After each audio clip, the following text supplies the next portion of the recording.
To our amazing viewers at Cheating Tales Lab, we'd love to hear, which part of the world are you joining us from? Let us know.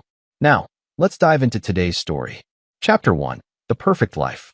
Marcus Brown adjusted his tactical watch as he surveyed the 30-acre property he'd purchased in the hills of Montana. The morning mist clung to the pine trees like ghosts, and the silence was broken only by the distant call of a hawk. This land represented everything he'd fought for during his 12 years as a Marine recon operator: peace, security, and a place to build something lasting with his wife. At 42, Marcus carried himself with the quiet confidence of a man who'd seen the worst humanity had to offer and survived. His steel-gray eyes missed nothing, a habit ingrained from countless missions in hostile territory. The scars on his hands told stories of close-quarters combat, but it was his mind that truly made him dangerous, strategic, patient, and utterly unforgiving to those who crossed him. He'd met Sabrina Stark at a veterans charity gala 5 years ago. She was 28 then, a stunning brunette with emerald eyes and a smile that could disarm a room. Sabrina worked as a real estate agent, specializing in luxury properties for wealthy clients. She'd approached him that night, claiming she was fascinated by his military service. Within 6 months, they were married. Sabrina had seemed perfect, supportive of his transition to civilian life, enthusiastic about their move to Montana, and understanding when his PTSD occasionally surfaced. She'd helped him establish his private security consulting firm, leveraging her social connections to bring in high-paying clients. Their marriage appeared to be the American dream realized. But Marcus had learned in the Marines that appearances could be deadly deceptive. The first crack in their perfect facade had appeared 6 months ago. Sabrina began working late more frequently, claiming new developments required her attention. Her phone, once casually left around the house, was now permanently attached to her side. When Marcus tried to initiate intimacy, she'd cite exhaustion or stress. These weren't dramatic changes, but to a man trained in surveillance and threat assessment, they formed a pattern. Marcus had initially dismissed his suspicions as paranoia, a common struggle for combat veterans adjusting to civilian relationships. But last week, his instincts had sharpened when Sabrina announced a sudden business trip to Seattle. Something in her voice, a slight tremor when she said the destination, triggered his operational mindset. That evening, as Sabrina packed for her trip, Marcus activated the skills that had kept him alive in Afghanistan and Iraq. While she showered, he carefully photographed her phone screen, memorizing recent calls and messages. Using tradecraft learned from military intelligence, he placed a discreet GPS tracker in her purse, not because he wanted to spy on his wife, but because 13 years of combat had taught him that ignoring warning signs got people killed. The tracker never left town. Instead, it spent 3 days at the Riverside Motel on the outskirts of their small Montana community. Marcus had driven by on the second day and spotted Sabrina's white BMW in the parking lot. His military training had prevented him from confronting the situation immediately. Intelligence gathering always preceded action. Through the motel window, he'd seen her with Dennis Adams, a local police detective. Adams was 35, divorced, with a reputation for aggressive tactics and political ambitions. The man had approached Marcus twice at community events, asking probing questions about his military service and making subtle comments about how different life must be for veterans in small towns. Watching his wife in another man's arms had triggered something primal in Marcus, not heartbreak, but cold, calculating rage. In the Marines, betrayal by a teammate meant death. The rules of civilian life might be different, but Marcus Brown's personal code remained unchanged. Betrayal demanded consequences. Now, standing on his property as dawn broke over the mountains, Marcus felt the familiar weight of an impending mission. He'd spent the last week conducting surveillance, documenting Adams' routines, and analyzing Sabrina's behavior patterns. The intelligence picture was clear. This wasn't a recent affair, but a calculated deception that had been running for months. His phone buzzed with a text from Sabrina. "Another late showing tonight, honey. Don't wait up. Love you." Marcus smiled grimly. In 6 hours, Sabrina was scheduled to meet Adams at a secluded cabin the detective owned 15 miles outside town. Marcus had discovered the location through careful reconnaissance, and tonight, he planned to gather the final piece of intelligence he needed. As he walked back toward the house, Marcus felt the familiar calm that preceded action. His wife and her lover had made a critical error, They'd betrayed a Marine recon operator who had never forgotten that survival meant eliminating threats before they eliminated you. The perfect life had been a lie, but Marcus Brown was about to write a very real ending. Chapter 2. Gathering Intelligence. Marcus spent the morning maintaining his equipment, cleaning firearms, checking surveillance gear, and reviewing satellite imagery of Dennis Adams' property. His home office, once a simple den, had been transformed into a tactical operations center during the past week. Maps, photographs, and timelines covered one wall, while secure communication equipment lined another. The routine of preparation brought him peace. In hostile territory, thorough planning meant the difference between mission success and body bags. This situation required the same methodical approach, despite the domestic setting. At noon, Sabrina returned from her morning appointments, her cheeks flushed and hair slightly mussed. She kissed Marcus on the cheek, her perfume carrying an unfamiliar scent, Adams' cologne, which Marcus had cataloged during his surveillance. "How was the showing?" he asked, not looking up from his laptop. "Challenging clients," she replied quickly. "They want to see 3 more properties this evening. I might be very late." Marcus nodded, noting the micro-expression of relief that flashed across her face. Sabrina had always been a poor liar, but her recent practice had improved her technique. Not enough to fool a man trained in interrogation, but sufficient for civilian social interactions. After she left for her supposed afternoon appointments, Marcus implemented Phase 2 of his intelligence operation. Using skills learned in military intelligence, he accessed Adams' digital footprint through publicly available information and social engineering. A phone call to the police department, claiming to be a federal contractor verifying employment for a security clearance, provided additional details about the detective's schedule and habits.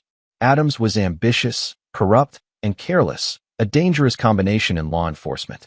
The detective had been investigated twice for excessive force and once for accepting bribes from local business owners seeking favorable treatment. Each investigation had been quietly buried through political connections, but the pattern revealed a man who believed himself untouchable. At 4 p.m., Marcus positioned himself at an observation post overlooking Adams' cabin. The structure sat in a valley surrounded by dense forest, accessible only by a single dirt road.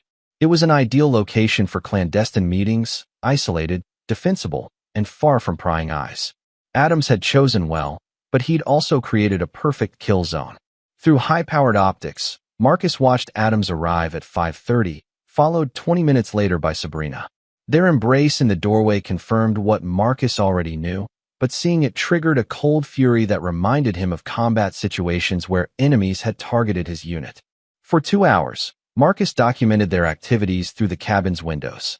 The intelligence wasn't just about infidelity. He observed their body language, timing patterns, and security awareness. Adams kept his service weapon on the kitchen counter, within easy reach but carelessly positioned. Sabrina appeared nervous, frequently checking her phone and glancing toward the windows. Both were so focused on their passion that they'd failed to notice the elevated positions surrounding their location. As darkness fell, Marcus prepared to withdraw from his observation post. He'd gathered sufficient intelligence for Phase 3 of his operation. But as he packed his equipment, a glint of metal in the treeline caught his attention. Someone else was watching the cabin. Marcus immediately went prone, using natural cover to observe the new presence. Through his scope, he identified a second surveillance position approximately 300 meters from his location. The occupant was using professional-grade equipment and maintained excellent fieldcraft. This wasn't a curious local or jealous spouse. For 30 minutes, Marcus studied the unknown observer. The individual's positioning, equipment, and discipline suggested military or law enforcement training. More concerning, the person appeared to be preparing for action beyond simple surveillance. At 9 p.m., as Adams and Sabrina prepared to leave the cabin, the unknown observer began moving. Marcus tracked the figure's approach through thermal imaging, noting the tactical movement patterns and what appeared to be a suppressed rifle. The pieces clicked into place with terrifying clarity. Someone intended to kill Marcus Brown tonight, and they planned to do it while he was supposedly unaware of his wife's infidelity. The perfect setup, a grieving widow and her police detective lover investigating the mysterious death of a veteran with PTSD. Marcus smiled grimly in the darkness. His wife and her lover had orchestrated more than an affair. They'd planned his murder. but they'd made a fatal error in judgment.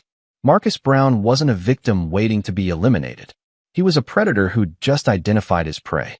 As the assassin moved into position, Marcus began his own tactical approach. The hunter had become the hunted, but the roles were about to reverse. Tonight would end with blood, but it wouldn't be his. The game had begun, and Marcus intended to win. Chapter 3: The Sniper's Bullet. The shot came at 10:47 p.m., just as Marcus rounded the corner of his barn. The bullet whizzed past his head with the distinctive crack of a high-velocity round, splintering the wooden door frame where his skull had been milliseconds earlier. His Marine recon training took over instantly, muscle memory from 100 combat situations flooding his system. Marcus dove left, rolling behind a concrete water trough as a second shot sparked off the metal rim. His mind processed the ballistic data automatically. Subsonic ammunition, suppressed rifle, approximately 150-meter range based on the sound delay. The shooter was positioned in the treeline overlooking his property's northern approach. In the darkness, Marcus smiled coldly. The assassin had made several critical errors. First, taking the shot from a static position rather than moving after the initial miss. Second, using subsonic rounds that sacrifice stopping power for stealth, a fatal compromise when targeting someone trained to fight wounded. Third, assuming Marcus would react like a civilian instead of a combat veteran. Moving with the fluid precision of special operations training, Marcus low-crawled toward his workshop, using terrain features to mask his movement. The building contained his operational equipment, weapons, communications gear, and night vision equipment that would shift the tactical advantage decisively in his favor. The assassin fired twice more, both shots missing as Marcus anticipated the shooter's lead calculations. Whoever this was had marksman training but lacked the combat experience to adapt when the situation deteriorated. Marcus reached his workshop and slipped inside through a concealed entrance he'd built during construction. Within 60 seconds, he'd armed himself with a suppressed M4 carbine and third-generation night vision equipment. The familiar weight of combat gear transformed him from potential victim to apex predator. Through the green-tinted display, he could see the muzzle flash of the assassin's rifle, a fatal error that revealed the shooter's exact position. Marcus exited through the workshop's rear door and began a tactical approach that would have impressed his old unit commanders. Using shadows and terrain, he moved in a wide arc that brought him behind the assassin's position. The shooter was focused entirely on the area where Marcus had disappeared, never imagining that his target was now hunting him. At 50 meters, Marcus could see the assassin clearly through his optics. The figure was male, mid-30s, wearing tactical gear and using professional equipment. More importantly, he was completely focused on the wrong area, expecting Marcus to emerge from cover like a panicked civilian. Marcus closed to 20 meters before speaking. "Drop the weapon." The assassin spun toward the voice, rifle swinging in Marcus's direction. It was the last mistake he would ever make. Marcus fired twice, precise shots to center mass that dropped the man instantly. The suppressed rounds made no more sound than a pneumatic tool, and the threat was neutralized before he could cry out. Moving quickly to the body, Marcus conducted a tactical search. The assassin carried no identification, but his equipment told a story. The rifle was a Remington 700 with high-end optics, expensive but not military issue. The gear was professional grade but purchased commercially rather than military surplus. This was a hired killer, not a military operator. Marcus found the man's phone and quickly scrolled through recent messages. His blood ran cold as he read the conversation thread. Target acquired. Taking the shot now. Copy. Make sure it looks like a robbery gone wrong. Understood. We'll stage the scene after.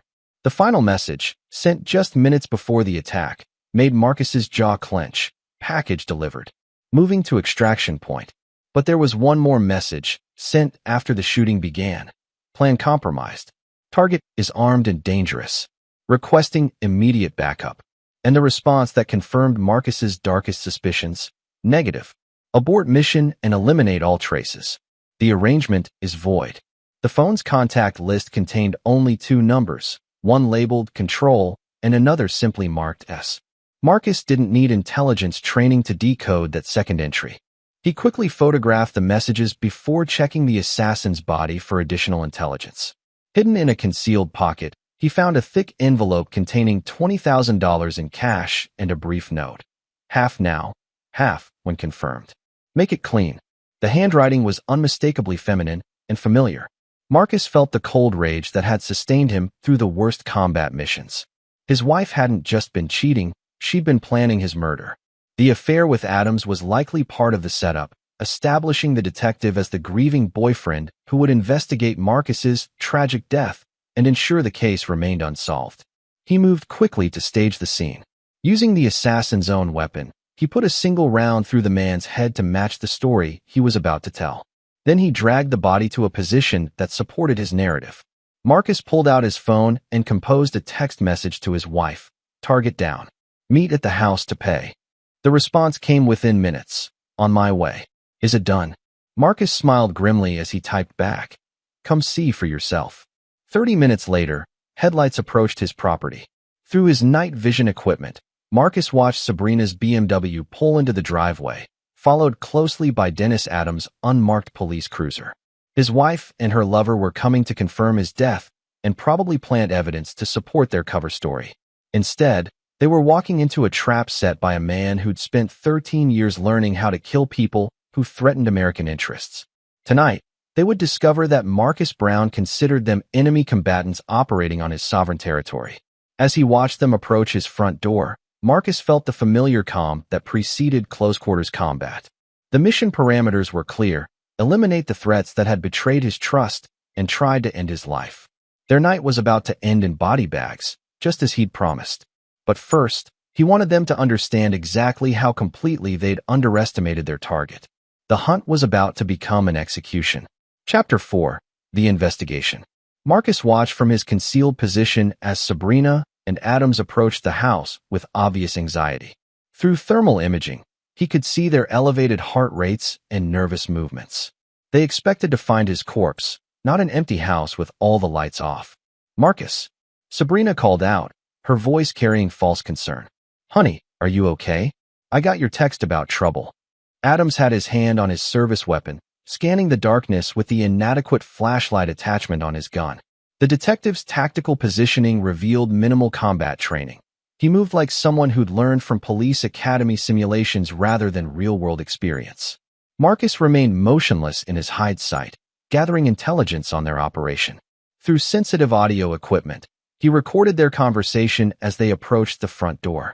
Something's wrong, Adams muttered. The shooter confirmed the hit an hour ago.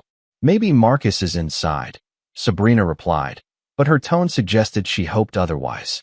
The text said to meet here for payment. That wasn't the arrangement, Adams said sharply.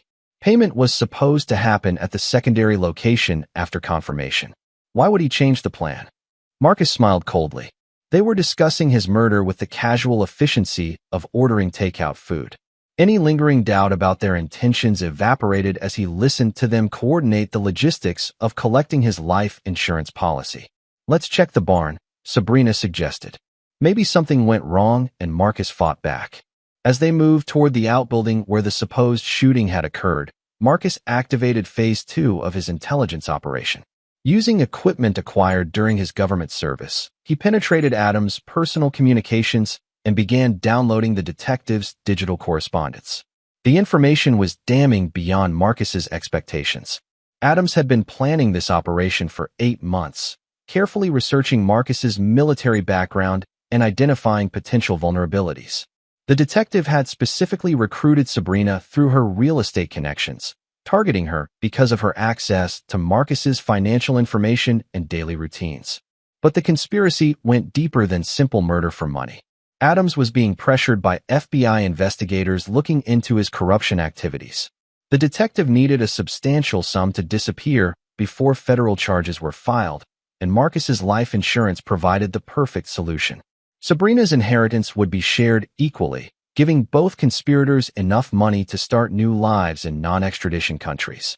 More disturbing was the evidence that this wasn't their first collaboration. Adams and Sabrina had been systematically targeting wealthy older men for the past 3 years. 2 previous husbands had died in suspicious accidents that Adams had investigated personally, ensuring the cases remained unsolved. Marcus was intended to be their final score before international relocation. As Marcus processed this intelligence, he heard Sabrina scream from inside the barn. They'd discovered the assassin's body, staged to look like Marcus had killed his attacker before succumbing to his own wounds. But Marcus's corpse was notably absent, creating a problem neither conspirator had anticipated. Where the hell is he?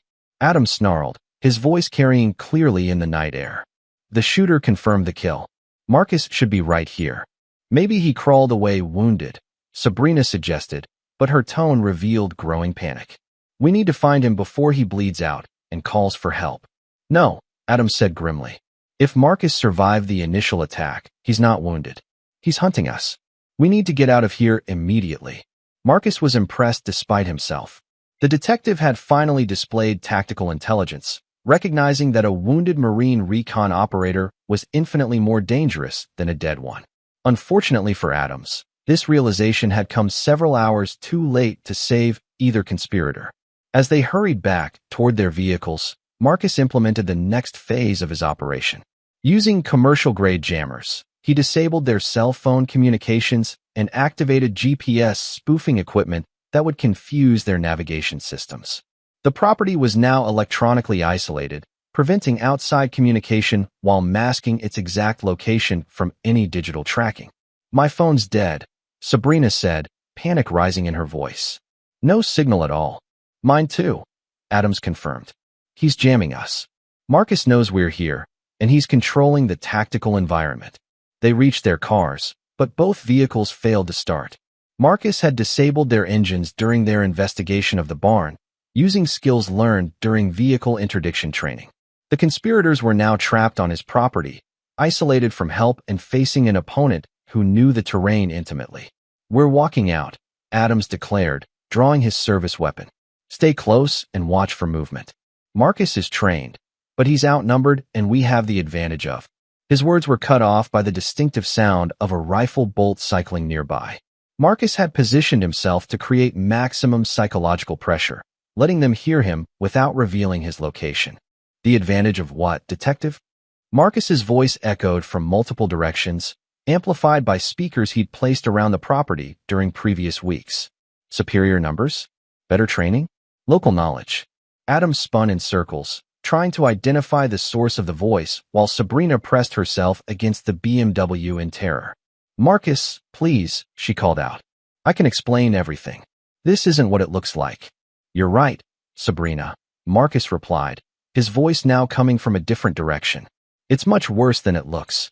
You didn't just betray our marriage. You tried to have me murdered. That makes you enemy combatants operating on American soil. The psychological warfare was having its intended effect. Adams was sweating profusely despite the cool mountain air, and Sabrina appeared close to complete breakdown. But Marcus wasn't finished gathering intelligence. He needed to know the full scope of their operation and identify any additional threats. How many others know about tonight? He asked, his voice now seeming to come from directly above them. Nobody, Adams said quickly. This was between us and the contractor. Liar, Marcus replied coldly. The FBI investigation into your activities suggests otherwise. Who else was supposed to benefit from my death? The silence that followed confirmed Marcus's suspicions. This conspiracy involved additional players who would need to be identified and neutralized. His mission had expanded beyond simple personal revenge to include protecting national security interests. The hunt would continue, but first, he needed to extract complete intelligence from his current prisoners. And prisoners they were, despite being unrestrained and armed. Marcus controlled every aspect of their environment, making escape impossible while maintaining complete tactical superiority. The interrogation was about to begin. Chapter 5, Setting the Trap. Marcus observed his trapped conspirators from multiple vantage points using the extensive surveillance network he'd established around his property. The night vision cameras provided complete coverage while motion sensors tracked their movements in real time. Adams and Sabrina huddled near their disabled vehicles, whispering frantically about escape options that didn't exist. We need to reach the main road, Adams said, studying the darkness around them. It's only 2 miles through the forest. We can call for backup once we get cell service. I'm not walking through those woods at night, Sabrina replied, her voice shaking. Marcus knows every inch of this property. He'll pick us off before we make it 100 yards. Marcus smiled grimly at her tactical assessment. Sabrina was finally displaying the intelligence that had attracted him initially, but her insight had come too late to save her life.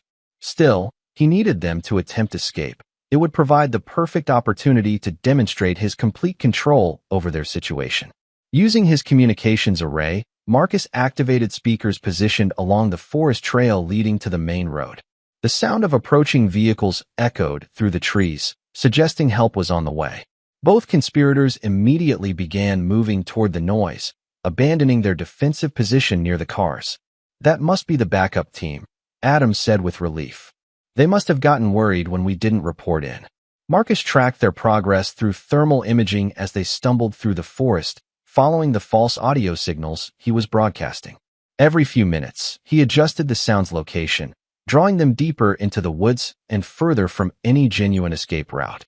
20 minutes into their trek, Marcus triggered the first demonstration of his superior position. Using remote-controlled pyrotechnics, he detonated a series of flashbang charges around their location. The blinding light and deafening noise sent both conspirators diving for cover, while Marcus shifted to a new observation position. "Warning shots," his amplified voice echoed through the forest. "You're being herded like cattle, and you don't even realize it. Every step you take is exactly where I want you to go." "He's playing with us," Adams snarled, trying to maintain composure. "This is psychological warfare. Keep moving toward the road." But as they continued their escape attempt, Marcus revealed the true scope of his preparation. Motion-activated lights began illuminating around them in sequence, creating a pathway that led not toward the main road, but deeper into his property. Confused and disoriented, they followed the lights like moths drawn to flame. "Where are we?" Sabrina asked, panic evident in her voice. "This isn't the way to the road. We've been walking in circles." Marcus had led them to a clearing in the center of his property, a natural amphitheater surrounded by elevated positions that provided perfect fields of fire. Years ago, he'd chosen this location for tactical training exercises, never imagining he'd use it for a real-world operation. "Welcome to the killing field," Marcus announced, his voice now coming from multiple directions simultaneously. "This is where trained operators eliminate multiple targets in controlled environments. You have front-row seats for tonight's demonstration." Floodlights suddenly illuminated the clearing, temporarily blinding Adams and Sabrina while revealing their complete vulnerability. They stood in the center of an open area with no cover, surrounded by elevated positions that could conceal multiple shooters. "Marcus, stop this insanity," Sabrina screamed. "You're talking like a terrorist. We can work this out. Nobody has to die tonight." "2 people are already dead," Marcus replied coldly. "The assassin you hired, and the Marcus Brown who trusted you. What remains is a combat veteran eliminating enemy combatants who threatened American lives." Adams had been scanning the tree line, trying to identify Marcus's position. The detective's training was inadequate for this situation, but his survival instincts were functioning. "He's not going to kill us here," Adams told Sabrina. "Too much evidence, too many witnesses. This is intimidation." Marcus laughed, the sound echoing eerily through the speakers. "Evidence? Detective, you're standing on my property in the middle of the night after attempting to murder me. Your own police department will conclude you were involved in criminal activity that got you killed. As for witnesses," he paused dramatically before continuing.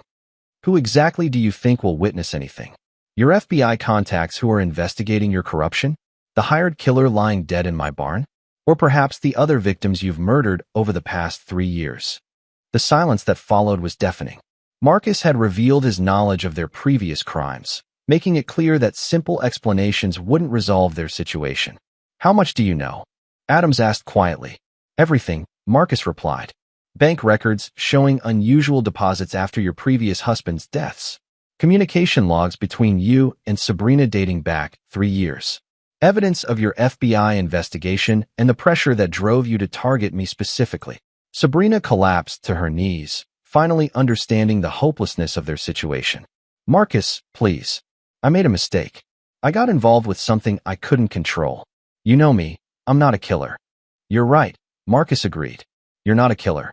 You're something worse, a predator who uses intimacy as a weapon. At least soldiers kill enemies. You murder people who love you."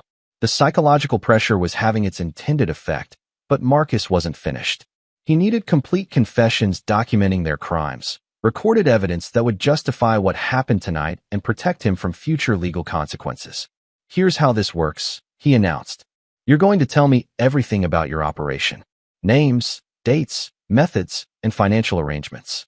In exchange, I'll consider letting you live long enough to face justice through proper legal channels. And if we refuse? Adams asked, though his tone suggested he already knew the answer. Then you'll discover why Marine recon operators are taught to extract information from uncooperative subjects. Marcus replied. I have all night, and this property is completely isolated. No one will hear you scream. The interrogation was about to begin, and Marcus intended to gather every piece of intelligence they possessed.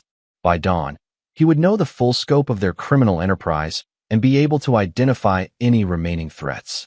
But first, he wanted them to understand exactly how completely they had underestimated their target. The lesson would be brief, brutal, and final. Chapter 6. The Confession. Marcus descended into the clearing with the silent precision of a predator claiming his territory. He wore full tactical gear, night vision equipment, body armor, and enough weaponry to outfit a small squad. The psychological impact was immediate. Sabrina whimpered and pressed herself against Adams, while the detective instinctively reached for his service weapon. I wouldn't, Marcus said calmly, his rifle trained on Adams' center mass. You're outgunned, outmanned, and completely outclassed. Your only chance of seeing sunrise is complete cooperation. Adams slowly raised his hands, recognizing the tactical superiority of his opponent. What do you want to know? Everything. Marcus activated a digital recorder, ensuring their confessions would be preserved. Start with how many people you've murdered and work your way up to tonight's operation. For the next hour, Marcus extracted a complete intelligence picture of their criminal enterprise. The scope was staggering. 7 men murdered over 3 years, each one carefully selected for their wealth and isolated social situations. Sabrina would seduce the targets while Adams conducted background investigations to ensure their deaths wouldn't trigger extensive police scrutiny. The insurance payouts alone totaled over $4 million, Adams admitted, sweat dripping despite the cool mountain air. We split everything equally and used the money to finance the next operation. And the FBI investigation? Marcus prompted. They were closing in on my financial irregularities, Adams said. I needed one final score to disappear permanently. Your military pension and life insurance policy made you the perfect target. Marcus felt cold rage building as they described their methodical approach to murder. These weren't crimes of passion or desperation. They were calculated business decisions made by predators who viewed human life as commodity. Who else knows about your operation? He asked. Sabrina and Adams exchanged glances before Adams spoke. My brother Kirk Ballard helped with the initial target selection. He works for an insurance company and identified wealthy policy holders in isolated locations. Where is he now? Seattle, Sabrina said quickly. He doesn't know about tonight's operation. We kept him compartmentalized for security reasons. Marcus made mental notes of additional targets requiring neutralization. Kirk Ballard represented a loose end that could expose the entire operation if left alive.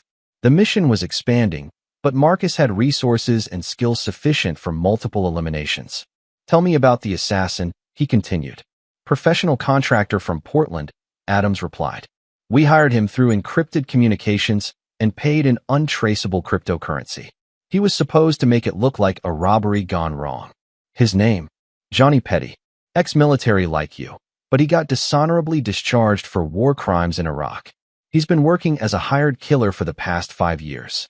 Marcus filed this information for future reference. If Petty had criminal contacts, they might represent additional threats requiring elimination. The web of conspiracy was larger than initially suspected. How did you plan to explain my death to investigators? Sabrina answered with disturbing matter-of-fact precision. You'd been acting paranoid lately, checking security systems obsessively and mentioning threats from your military service. We planted evidence of PTSD episodes and made sure neighbors noticed your increasingly erratic behavior. The narrative was perfect, Adams added. Disturbed veteran kills home invader but dies from his wounds. I would have personally investigated the case and ensured it was closed quickly with minimal scrutiny. Marcus realized how thoroughly they'd planned his destruction. Not content with simply murdering him, they'd intended to posthumously destroy his reputation and legacy. The psychological cruelty of their scheme exceeded even his worst expectations. Any other associates? No, Adams said firmly. We kept the operation limited to essential personnel only. Sabrina, myself, my brother, and the hired contractors. That's it. Marcus studied their body language through his night vision equipment. Both appeared to be telling the truth, but he'd learned in combat that enemies often concealed critical information until the final moment. Additional verification would be required. Excellent, he said with cold satisfaction. You've provided valuable intelligence about your criminal enterprise. Unfortunately for you, this information also confirms that you're both guilty of multiple premeditated murders. Marcus, we can make this right, Sabrina pleaded desperately. We'll return all the money. We'll confess to the authorities. Nobody else has to die. You're correct, Marcus agreed. Nobody else innocent has to die. But you're not innocent. You're enemy combatants who declared war on American citizens. Military rules of engagement apply. Adams made a final desperate play for his life. You can't just execute us. You're not in a combat zone. This is murder, and you'll spend the rest of your life in prison. Marcus smiled grimly. Detective, you have no authority to negotiate or threaten. You're prisoners of war being held by a Marine who's already been declared dead by your own operation. Officially, I don't exist to carry out any executions. The realization of their helplessness settled over both conspirators like a death shroud. They'd trapped themselves through their own deception, creating the perfect circumstances for their elimination. Besides, Marcus continued, I'm not going to execute you. That would be too quick and merciful for what you've done. He gestured toward the Treeline, where additional figures emerged carrying weapons and military equipment. I'd like you to meet some old friends from my unit. They're very interested in discussing your crimes against American veterans. Sabrina screamed as she recognized the implication. Marcus hadn't been operating alone. He'd assembled a team of combat veterans who shared his views on justice for those who betrayed their brothers in arms. The interrogation was complete, but the punishment phase was just beginning, and Marcus intended for it to last until dawn. Chapter 7. The team assembles. The figures emerging from the Treeline moved with the coordinated precision of a military unit conducting a planned operation. Marcus counted 8 men, former teammates from his Marine recon days who'd answered his call for assistance. Each carried professional equipment and displayed the quiet confidence of operators who'd survived multiple combat deployments. Leading the group was Sergeant Major Warren Lambert, Marcus's former unit commander and the closest thing to a father figure he'd known in the Corps. At 55, Lambert remained in fighting condition, his silver hair and weathered face carrying the authority of 3 decades in special operations. Sir, Marcus acknowledged formally. Thank you for responding. Marcus, Lambert replied, his voice carrying the gravitas of countless battlefield decisions. You said these people murdered veterans. We don't let that go unpunished. Behind Lambert stood Gunnery Sergeant Rex Chon, a weapons specialist whose expertise with explosives had saved their unit multiple times in Afghanistan.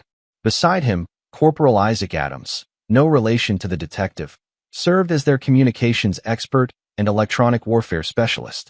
The remaining team members represented the core of Marcus's former squad: snipers, medics, intelligence analysts, and assault specialists who'd learned to function as a single organism during their overseas deployments. These men had shared foxholes and saved each other's lives in places most Americans couldn't pronounce.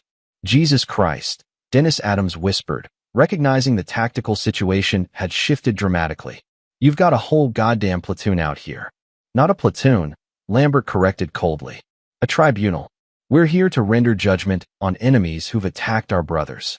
Sabrina looked between the armed men surrounding her, finally understanding that her charm and manipulation tactics were useless against operators who'd faced real enemies in actual combat. This is illegal. You can't just form a vigilante group and— Ma'am, Rex Chon interrupted politely, we're not vigilantes. We're combat veterans exercising our duty to protect American citizens from domestic enemies. The Constitution we swore to defend includes provisions for dealing with traitors. Isaac Adams activated electronic jamming equipment that would prevent any outside communication while masking their activities from satellite surveillance. The area is now electronically secure, he reported. No outside observation or interference possible. Marcus felt the familiar comfort of operating with his old team. These men understood loyalty, sacrifice, and the absolute necessity of eliminating threats to innocent Americans. Unlike civilian law enforcement, they had no bureaucratic constraints or political considerations limiting their effectiveness. What's the intelligence picture? Lambert asked, accepting the digital recorder containing Adams and Sabrina's confessions. 7 confirmed murders over 3 years, Marcus reported.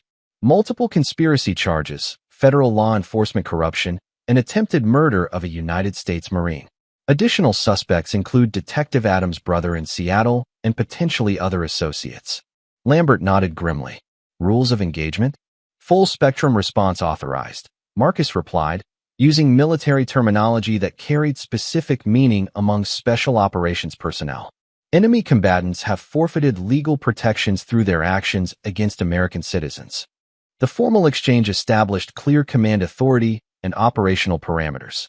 Lambert, as senior enlisted, would oversee the tribunal while Marcus retained tactical command as the primary injured party. The other team members would serve as both jury and execution squad. Dennis Adams, Lambert announced formally, you stand accused of multiple counts of murder, conspiracy to commit murder, corruption of federal law enforcement, and treason against the United States of America. How do you answer these charges? This isn't a real court, Adams protested. You have no legal authority to. Military tribunals operate under different authority than civilian courts, Rex Chon explained matter-of-factly. We're not bound by the same procedural requirements when dealing with enemy combatants on American soil. Sabrina Brown, Lambert continued, you stand accused of multiple counts of murder, conspiracy to commit murder, fraud, and sedition against American citizens. How do you answer these charges? I want a lawyer, Sabrina said desperately. I have rights under the Constitution. You forfeited those rights when you declared war on American veterans, Isaac Adams replied. Enemy combatants don't get lawyers.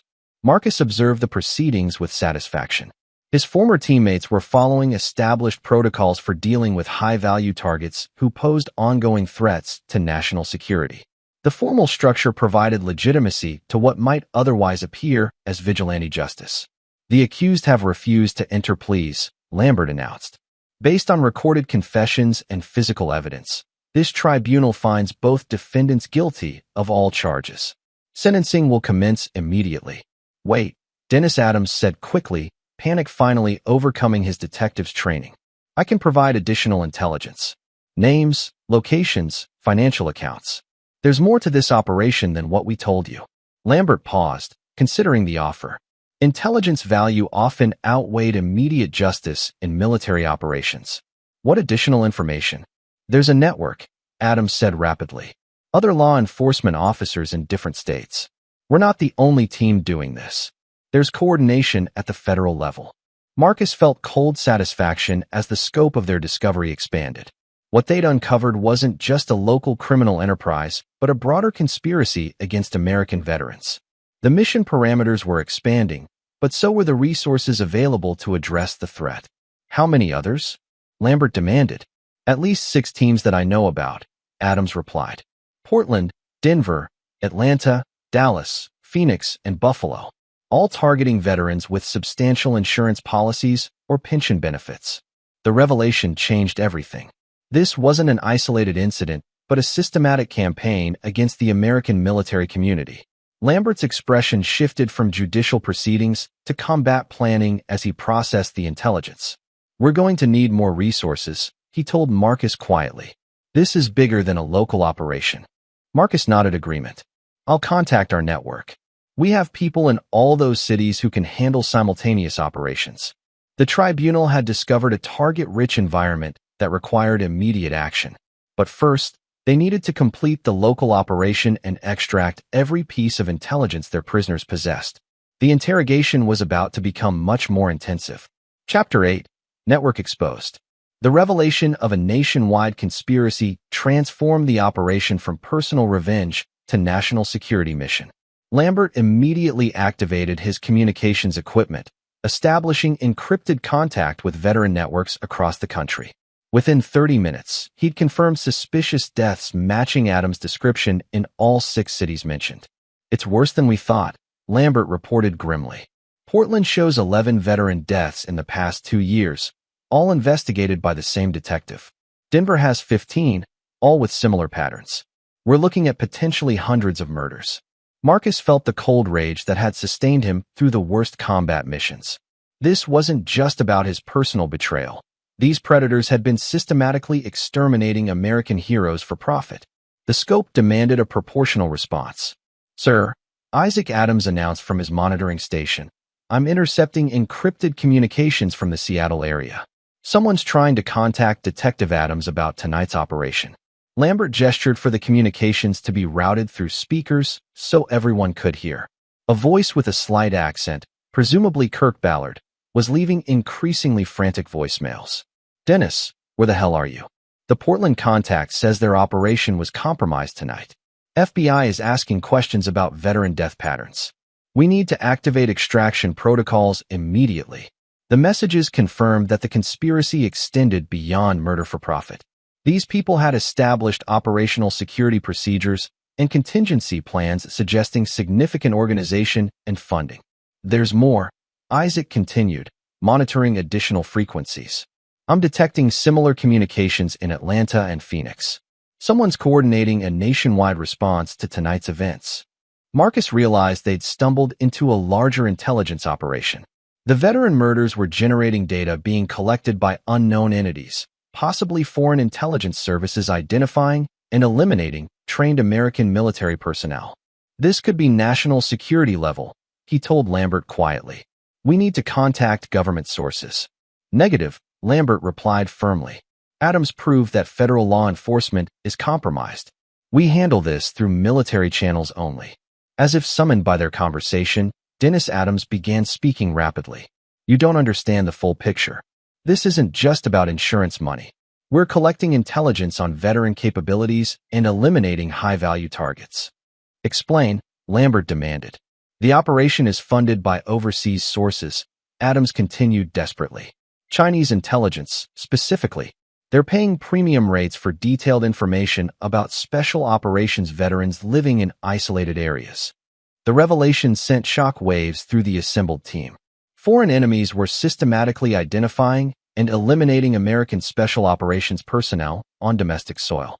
This represented an act of war disguised as criminal activity. "How long has this been running?" Marcus asked. 3 years that I know about," Adams replied. "But the recruitment started earlier. They approached corrupt law enforcement officers with access to veteran databases and offered substantial payments for specific intelligence." "What kind of intelligence?" "Everything. Service records, current addresses, financial status, family situations, medical conditions, and tactical capabilities. They wanted complete profiles on every special operations veteran in targeted areas." Rex Chan spoke for the entire team. "They're building target lists for future operations." The implications were terrifying. Foreign intelligence services weren't just murdering veterans. They were eliminating potential resistance leaders in preparation for future conflicts. Every death reduced America's capacity to respond to domestic threats. "We need those databases," Lambert declared. "Full intelligence picture on their collection activities." Adams nodded eagerly. "I can provide access codes and contact information. Everything is stored on encrypted servers in Seattle." "What about the overseas contacts?" Marcus asked. "Handled through intermediaries." Sabrina spoke for the first time in an hour. "We never had direct contact with foreign intelligence. Everything went through American citizens who claimed to be private investigators or insurance fraud specialists." "Names," Lambert demanded.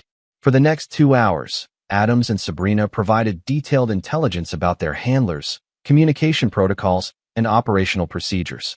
The network was massive, hundreds of corrupted law enforcement officers, private investigators, and criminal contractors working to systematically eliminate American military veterans. "The Chinese are paying bonuses for special operations personnel," Adams revealed. "Marine Recon, Navy SEALs, Army Rangers, Air Force Special Operations. Anyone with high-level training is worth premium rates." Marcus understood the strategic logic. Foreign enemies recognized that trained American veterans represented the greatest threat to occupation or invasion forces.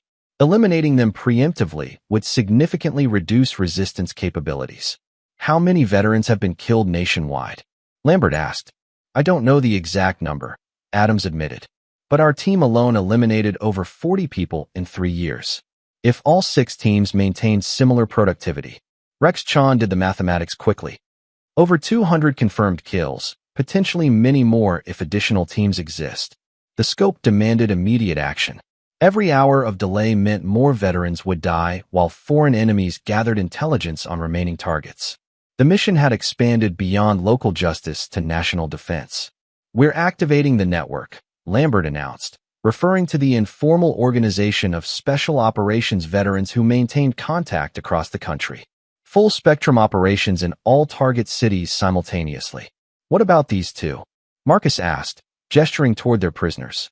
Lambert considered the question carefully.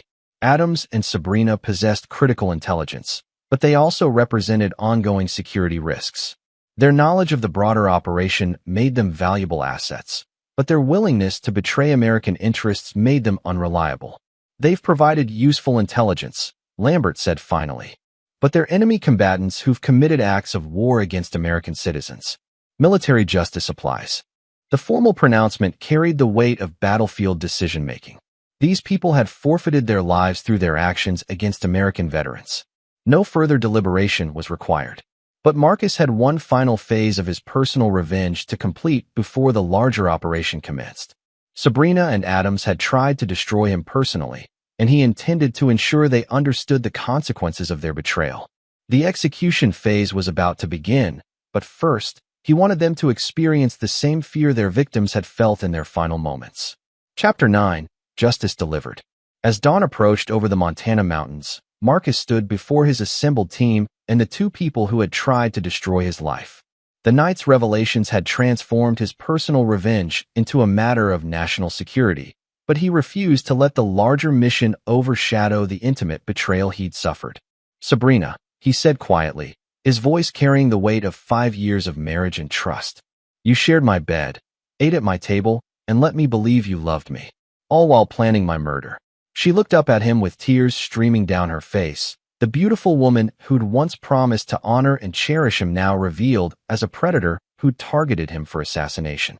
"Marcus, I did love you," she whispered. "At first, it was supposed to be just another job, but I fell in love with you for real. I tried to call it off, but Dennis said it was too late to back out." "Liar," Marcus replied coldly. "You recorded our intimate conversations to gather intelligence about my military service. You mapped my daily routines and identified my vulnerabilities. You never loved me. You studied me like a target." Adams remained silent, recognizing that his fate was sealed regardless of what he said. The detective's law enforcement training had taught him to recognize hopeless tactical situations, and this qualified completely. Lambert approached Marcus with the formal bearing of a commanding officer delivering final orders. "The network is activated. Teams are moving against targets in all 6 cities. Seattle, Portland, Denver, Atlanta, Dallas, and Phoenix operations will commence at 0600 local time." Marcus nodded acknowledgement. Across the country, veteran teams were preparing to eliminate the traitors who'd murdered their brothers in arms. The response would be swift, coordinated, and utterly merciless. "What about the overseas connections?" Marcus asked. "Special Activities Division is handling that aspect," Lambert replied, referring to the military's most classified operational units. "Chinese intelligence officers involved in this operation will receive appropriate responses through diplomatic channels."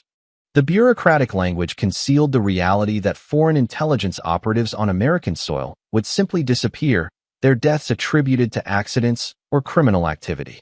The United States military didn't tolerate foreign enemies targeting American veterans. "Sir," Rex Chan reported, "we have confirmation from all target cities. Operations are green across the board. Estimated enemy casualties will exceed 300 personnel by end of day." Marcus felt satisfaction at the scope of the response. The predators who targeted American veterans would be eliminated systematically, their network dismantled completely. But his personal mission required a more intimate resolution. "Dennis Adams," Marcus announced formally, "you corrupted your oath as a law enforcement officer to betray the citizens you swore to protect. You specifically targeted American veterans, turning your authority against the people who defended your freedom." "Marcus, listen," Adams said desperately. "I can still provide intelligence. There are offshore accounts, additional contacts, operational details you haven't discovered yet. Intelligence gathering phase is complete, Lambert interjected. Electronic analysis of communications provided sufficient data for network-wide operations. Additional information is no longer required. Isaac Adams had spent the night penetrating every electronic device the conspirators possessed, extracting terabytes of data that revealed the full scope of their treasonous activities. Bank records, communication logs, target lists, and operational procedures, everything needed to dismantle their network permanently. Sabrina Brown, Marcus continued, you used the sacred institution of marriage as a weapon to destroy innocent people. You violated the most fundamental human bonds to facilitate mass murder. She sobbed uncontrollably now, finally understanding that her charm and manipulation tactics had no power over men who'd seen real evil in combat zones around the world. The tribunal has rendered its verdict, Lambert announced formally. Both defendants are guilty of treason, murder, and conspiracy against the United States of America. Sentence is death, to be carried out immediately. Wait, Sabrina pleaded desperately. I'm pregnant. You can't kill an unborn baby for my crimes. Marcus felt momentary hesitation before Rex Chan spoke quietly. Ma'am, medical examination conducted during processing indicates no pregnancy. Deception won't save your life. The lie represented her final attempt to manipulate him, even facing execution. Any lingering emotional connection Marcus might have felt evaporated completely. Execute the sentence, he ordered coldly. Lambert gestured to the assembled team, who raised their weapons with military precision. Both Adams and Sabrina faced their executioners with the dignity they denied their victims. Any final words? Lambert asked formally. Adams remained silent, but Sabrina looked directly at Marcus. I did love you, she said quietly. That's the only true thing I ever told you. Then you should have acted like it, Marcus replied. The volley of shots echoed across the mountain valley, ending the lives of two people who declared war on American veterans. Their bodies fell beside each other in the clearing where they'd expected to celebrate Marcus's death. As the team began cleanup operations, Marcus felt the familiar emptiness that followed combat missions. Justice had been served, but victory never brought back the dead or restored what had been lost. Sir, Isaac Adams reported, nationwide operations are complete. Network eliminated, overseas connections severed, database destroyed. Threat neutralized. Lambert nodded satisfaction. Outstanding work. All teams extract to safe houses for debriefing. As his teammates prepared to depart, Marcus remained standing over the bodies of his wife and her lover. 5 years of marriage had ended in a Montana clearing with military justice rendered by men who understood the absolute necessity of eliminating traitors. You coming with us? Lambert asked. Marcus looked around his property, the land he'd purchased to build a peaceful life with someone who'd never existed. The dream was dead, but he'd survived to fight another day. Negative, sir, he replied. I'm staying. This is still my home.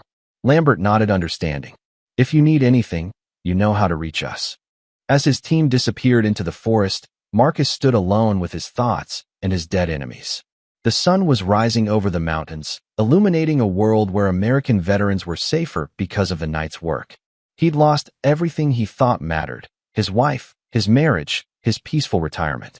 But he'd gained something more valuable, the knowledge that he was still a Marine, still a protector, still willing to kill America's enemies regardless of where they appeared. Marcus Brown walked back toward his house, planning his next mission. The network was destroyed, but individual threats remained. And he had nothing but time and skills to hunt them down. The war never really ended for men like him. It just moved to new battlefields. This is where our story comes to an end. Share your thoughts in the comments section. Thanks for your time. If you enjoy this story, please subscribe to this channel. Click on the video you see on the screen, and I will see you there.